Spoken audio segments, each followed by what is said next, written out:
What if everything you were taught about God was actually keeping you from finding yourself? What if the path to peace, freedom, and awakening didn't come from worshiping something above you, but from discovering the truth within you? Buddhism doesn't reject God to offend.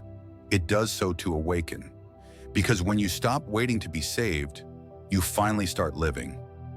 In this video, we'll explore the powerful reason why Buddhism walks a path without a God, and why that might be the most liberating choice you'll ever understand. This isn't about religion, it's about reclaiming responsibility. It's about why true power doesn't come from the heavens, it comes from awareness. It's about waking up, not kneeling down. And it's about why your mind, not your prayer, is the key to freedom.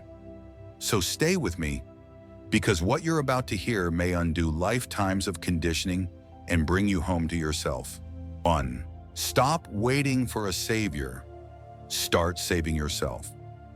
Many people are taught from a young age to look outside themselves for help. When life feels heavy or uncertain, they are told to pray, to wait, and to believe that someone will come and save them. But the Buddha never said he was divine. He never claimed to be a god or demanded worship. Instead, he showed people a powerful truth. Liberation does not come from outside, it comes from within. Enlightenment was not something he was given. It was something he discovered through deep reflection, discipline, and awareness. Buddhism teaches that there is no external being who can save you. Not a god, not an angel, not a higher power waiting to intervene. There is only you, your mind, and your ability to awaken. This is not meant to make you feel alone. It is meant to make you feel powerful. You are not helpless. You are not waiting for someone to come fix your life. You have always had the power to step forward and change. Your thoughts shape your reality. Your awareness brings clarity. Your actions create transformation. Every moment you wait for a miracle, you postpone your own freedom. True peace does not come from asking someone else to save you. It comes from realizing that you are capable of saving yourself.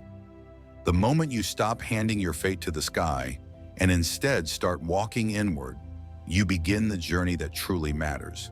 The Buddha's path is not about worship, it is about self-responsibility. He became free not because he believed in someone greater, but because he remembered who he truly was. And now it is your turn. Stop waiting, start becoming. The power you seek is not above you, it is already within you, quiet, present, and ready to rise. 2. Suffering is not a curse, it is a mirror. In many belief systems, suffering is often explained as a punishment from a higher power, a divine test, or the result of sin. People are told to accept it as fate or to pray for it to be removed. But Buddhism sees suffering in an entirely different way. It is not a curse, and it is not sent by anyone. It is a natural response to the way we relate to life. Suffering happens when we hold on to things that are always changing. Our attachments, our desires, our expectations. It is not punishment, it is a reflection, a mirror that shows us where we are still clinging, still resisting, still asleep. When we chase pleasure, we suffer. When we fear change, we suffer. When we expect life to go a certain way and it does not, we suffer. But none of this is a divine judgment. It is simply cause and effect. Your suffering is not meant to break you. It is meant to wake you up. It is your teacher, not your enemy.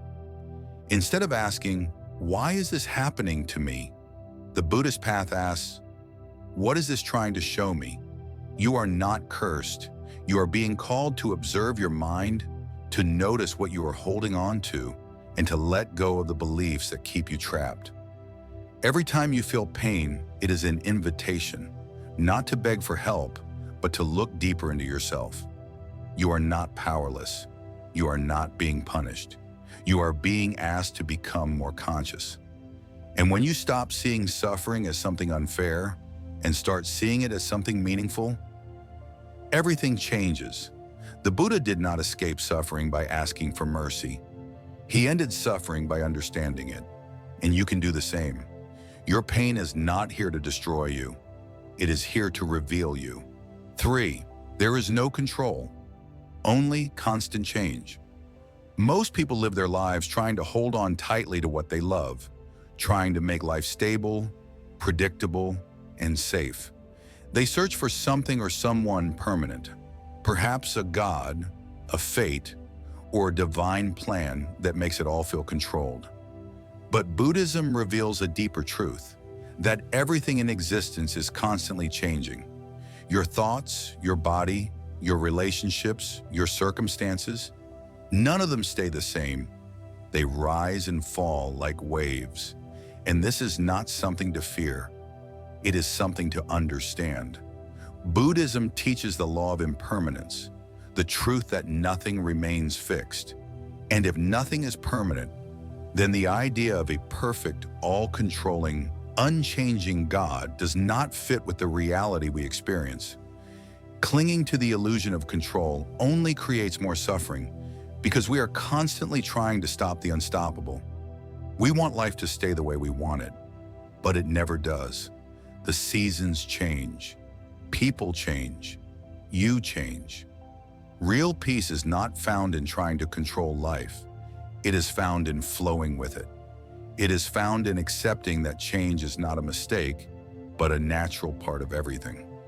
The Buddha did not teach people how to control life. He taught people how to understand it, how to let go of attachment, and how to live with awareness. You cannot stop the river from flowing, but you can learn how to swim. You do not need a god to explain why life changes. You only need the courage to face change without fear. The more you resist change, the more you suffer. But the moment you stop clinging and start accepting, you begin to feel peace. You begin to feel free. Impermanence is not chaos. It is the rhythm of existence. And when you learn to move with it instead of against it, life becomes less of a struggle and more of a dance. 4. Do not believe it, see it for yourself. In many traditions, people are taught to accept truth based on what has been passed down, what is written in sacred texts, spoken by spiritual leaders, or believed by generations before them. They are told that to question is to disobey, and to doubt is to sin. But Buddhism takes a radically different approach. It does not ask you to believe, it asks you to see. The Buddha himself said, "Do not believe anything simply because you have heard it. Do not believe anything simply because it is spoken by your teacher. Do not believe anything simply because it is written in your books.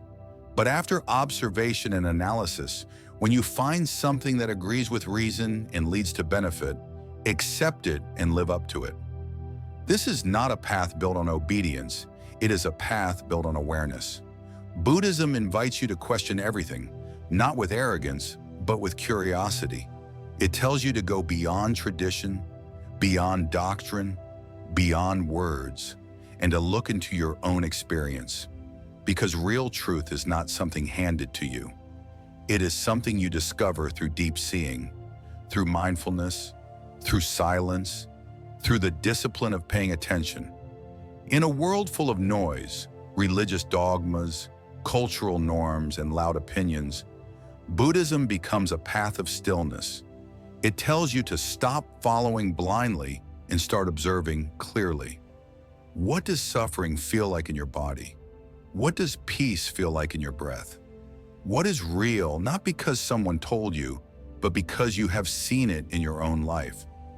This is not easy. It requires honesty. It requires courage. Because when you begin to see clearly, many of the things you once believed will begin to fall away. You will see that many of your fears are learned. Many of your beliefs are borrowed. Many of your identities are constructed by others. And in that seeing, something beautiful happens. You begin to come home to yourself.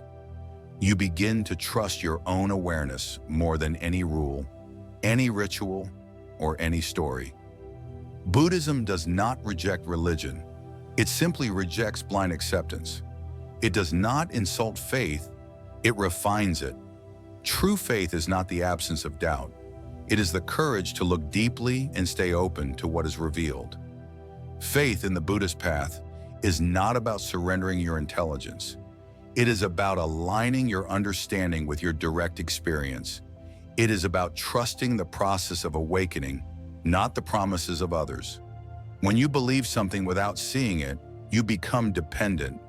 But when you see clearly, you become free. This is why the Buddha did not call people followers.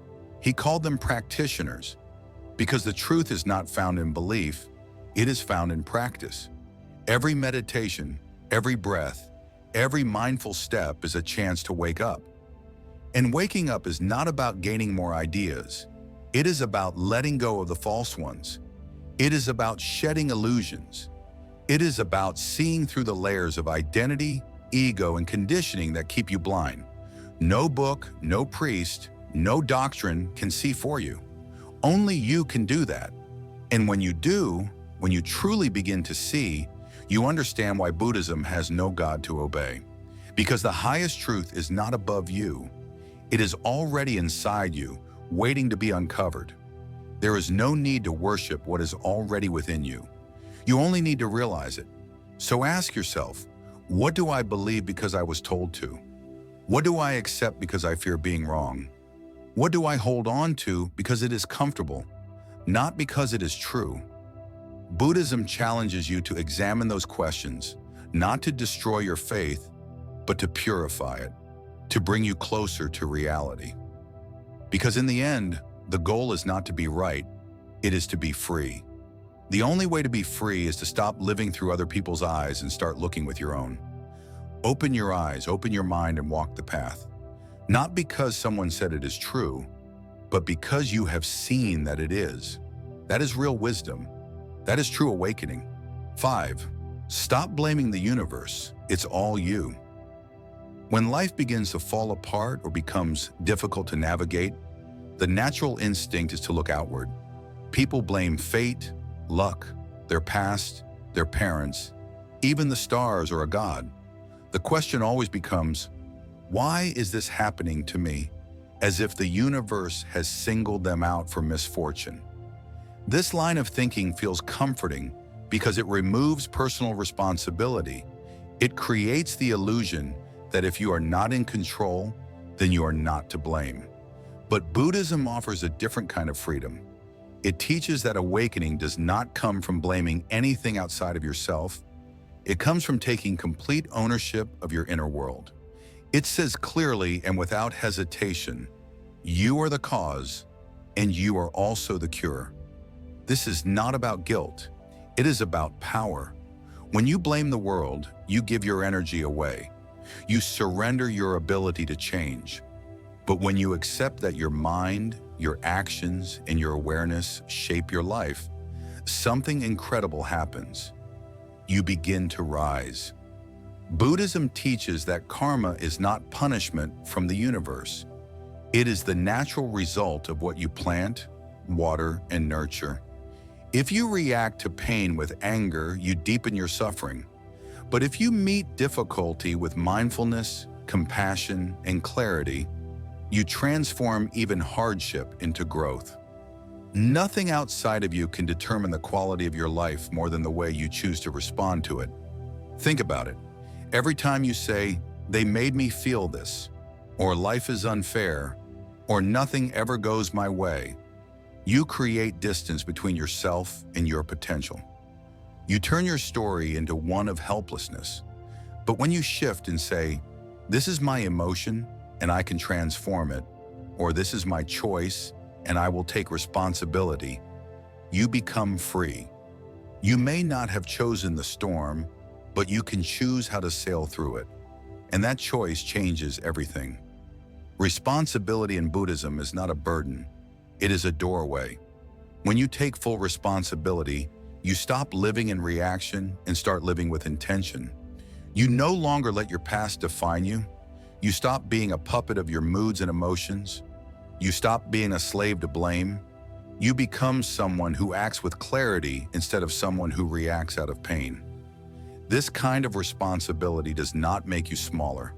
It makes you strong. It means no one can steal your peace unless you hand it over. It means you are not waiting for the world to be different. You are becoming different within it. This is what the Buddha meant when he said, "No one saves us but ourselves. No one can and no one may. We ourselves must walk the path." Blaming delays that path. Blaming keeps you waiting for something to change from the outside. But Buddhism invites you to start from within, because the world will always be unpredictable. People will disappoint you. Pain will visit. But none of that can stop you from becoming conscious unless you choose to let it. Every breath is a new choice. Every moment is a chance to come home to yourself. You are not here to suffer at the mercy of life. You are here to awaken to its truth. Blaming the universe makes you a victim, but seeing clearly makes you powerful. So today, stop asking why the world is against you. Start asking what your patterns are teaching you. Stop giving away your voice, your strength, your peace, and start reclaiming it with every breath. You do not need to be perfect. You only need to be present, honest, and responsible for your inner world. That is how transformation begins. That is how peace begins. That is how freedom becomes possible. The truth is, life does not owe you anything. Not happiness, not comfort, not fairness. The universe does not operate according to your desires. It operates according to cause and effect. Buddhism helps you see that clearly. It does not offer you someone to blame. It offers you a mirror that shows you how your thoughts create your feelings, how your actions shape your reality, and how your reactions become your karma. If you are willing to look at that mirror honestly, without flinching, then your life can begin to transform. You may not have chosen your pain, but you can choose what it means to you. You can choose what you do with it.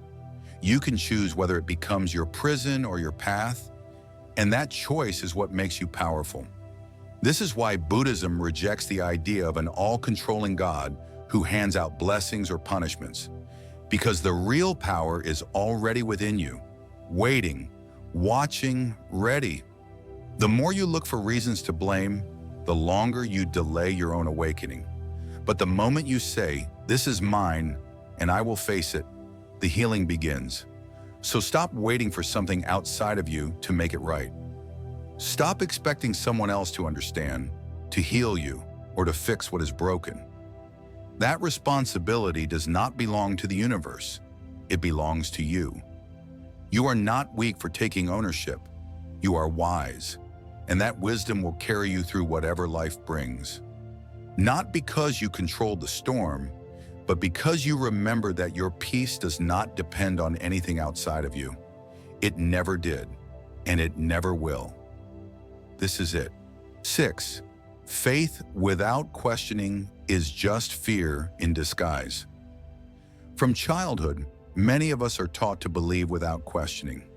We are told to trust authority, follow religious teachings, and obey the rules handed down to us. Asking questions is seen as dangerous. Doubt is labeled as disobedience. But Buddhism invites us into a different kind of relationship with truth. One built on personal investigation, not passive belief. The Buddha himself repeatedly said, "Do not believe anything simply because it is spoken. Do not believe it simply because it has been handed down. Accept it only if it agrees with reason and benefits all beings." That is not just spiritual advice. It is a call to inner freedom. Real faith in the Buddhist path is not blind. It is courageous. It is the courage to question what you were taught, to explore what you were told never to touch, and to see for yourself what is real and what is merely repeated. When you accept beliefs out of fear, fear of being wrong, fear of being rejected, fear of being punished, you are not practicing faith. You are protecting an illusion. That kind of belief becomes a prison. It keeps you small. It keeps you obedient, but it does not make you awakened. Buddhism does not ask you to obey. It asks you to observe. It tells you that your mind is not a mistake to be subdued. It is a tool to be sharpened. Questioning is not rebellion, it is clarity in motion.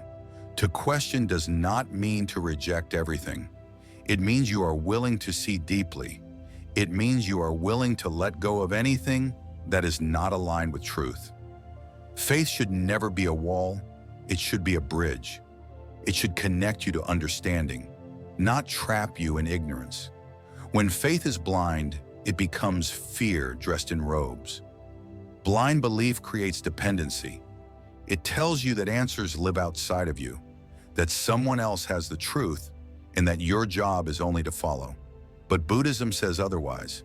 It says, look, see, test, try, be present.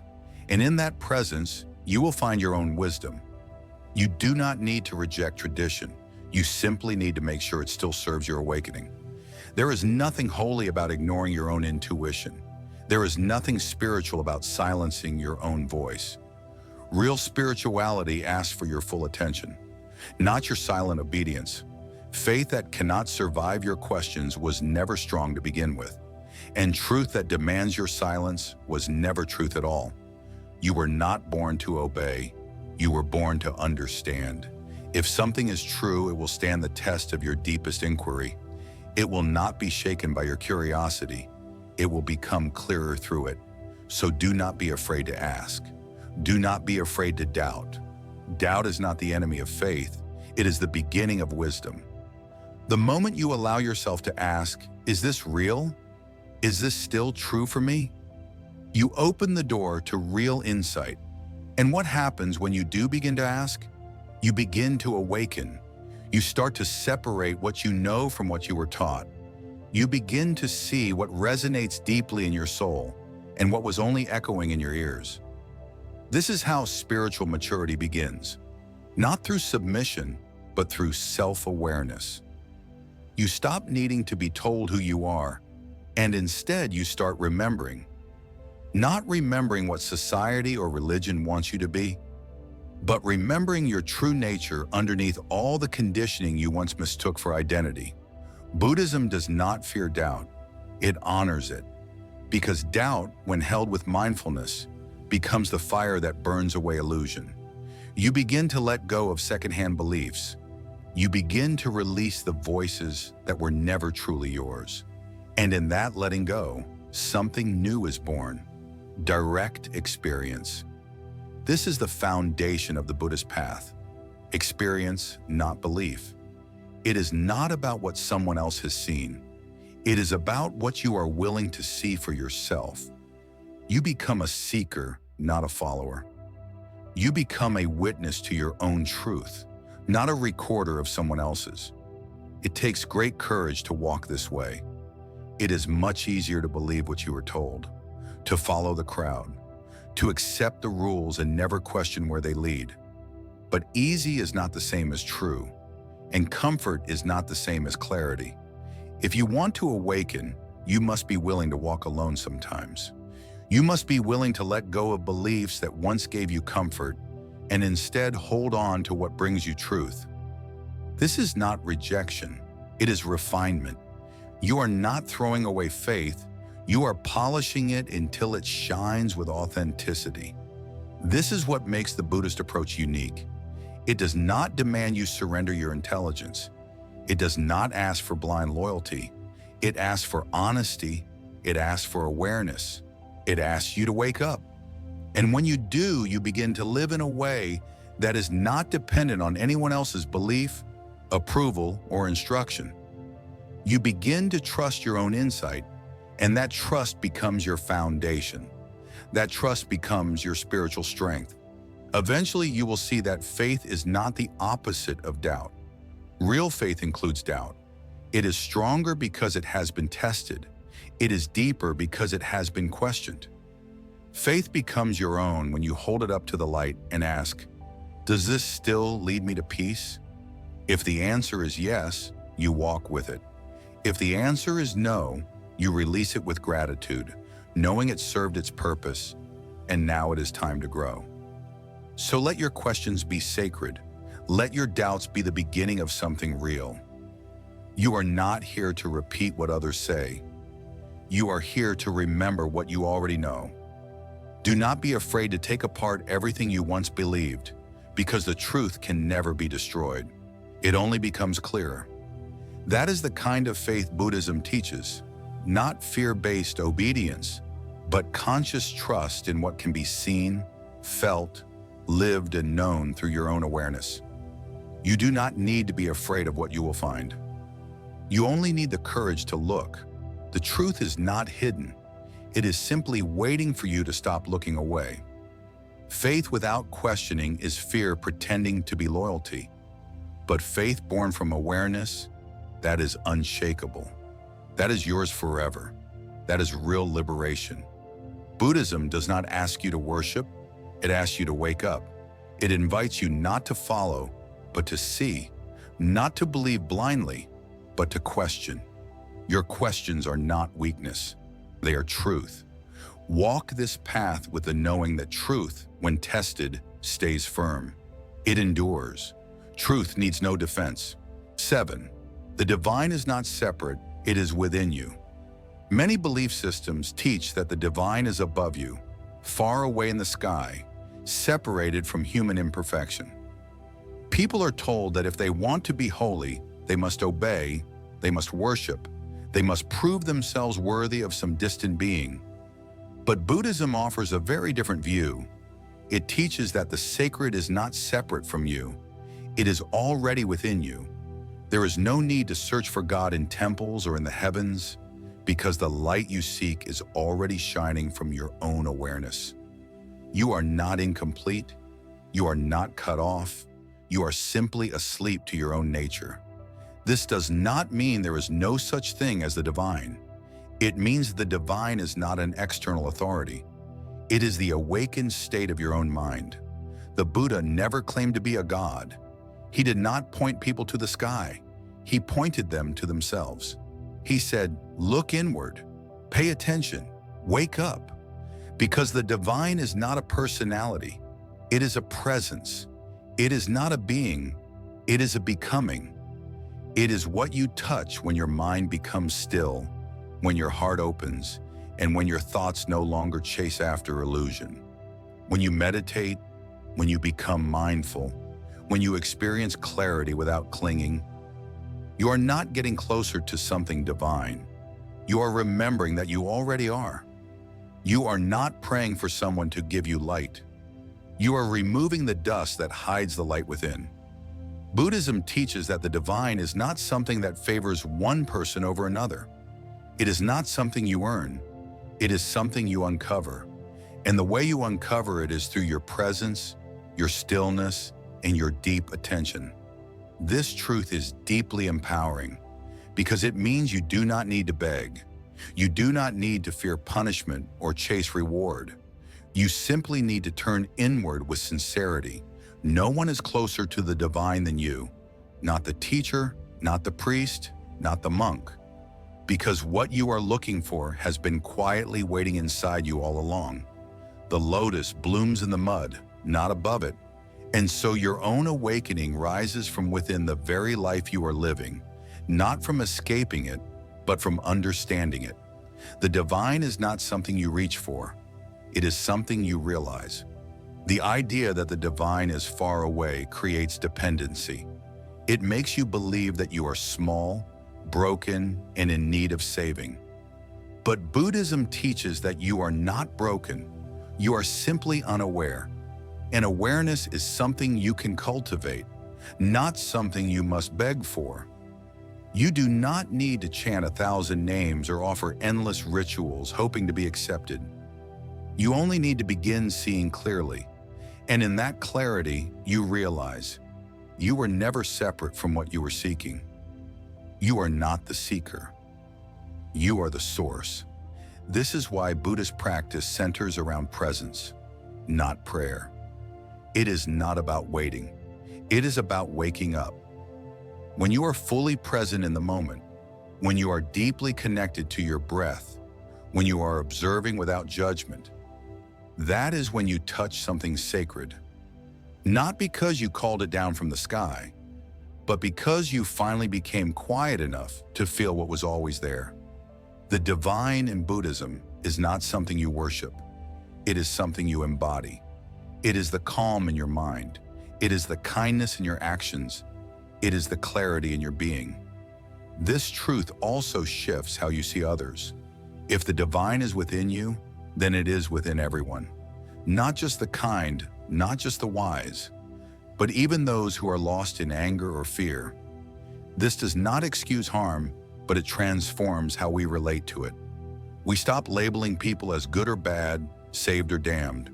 We begin to see that all of us are walking different parts of the same path, some aware, some asleep.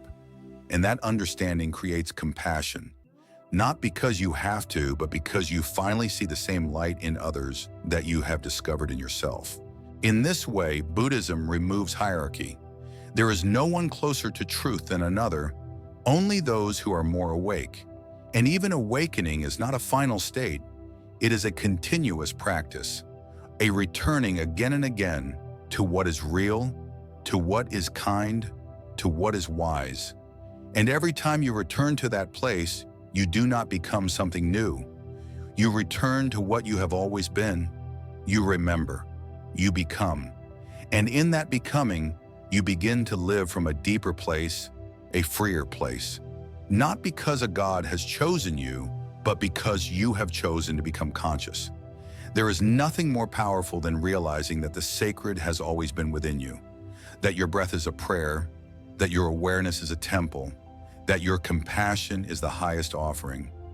You do not need to search anymore. You do not need to wait for a sign from above. The sign is already within. Your willingness to sit still, your courage to be honest, your decision to wake up. These are the gateways to the divine.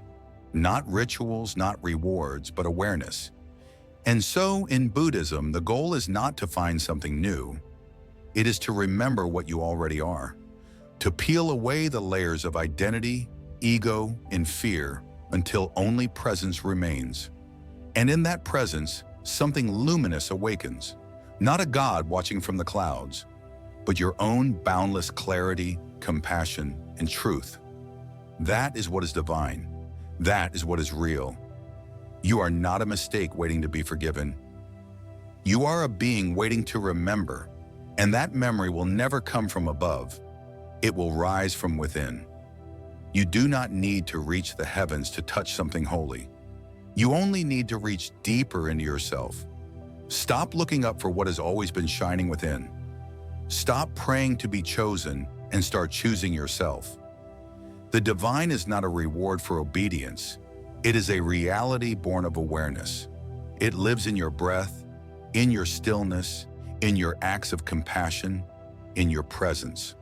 The more you search outside, the more you miss what is already present. But the moment you stop chasing and start seeing, the sacred reveals itself, not in the clouds, but in your very breath. This is what Buddhism teaches, not separation, but sacred intimacy. Not waiting for divine approval, but awakening to your divine nature. You do not need permission to be complete. You already are. You only need to wake up, return, and remember. The divine is not distant. The divine is not beyond. The divine is now. The divine is you. Sit, breathe, look within. Stillness is sacred. Truth is sacred. Life is the doorway. You are not lacking. You are the miracle. If this message stirred something inside you, it is not a coincidence. It is a reminder that you were never separate from what you seek. You were never less than divine. In a world that tells you to search outside, Buddhism invites you to look within, because your peace, your power, your sacred light has been with you all along. Do not forget this. If today's lesson helped you remember your truth, then share it. Someone else may be waiting to hear exactly what you just heard. Leave us your reflections in the comments. We read every word. And if you are ready to continue this journey inward, subscribe to Buddhism Pathways, where every lesson brings you closer to the truth that has always been yours.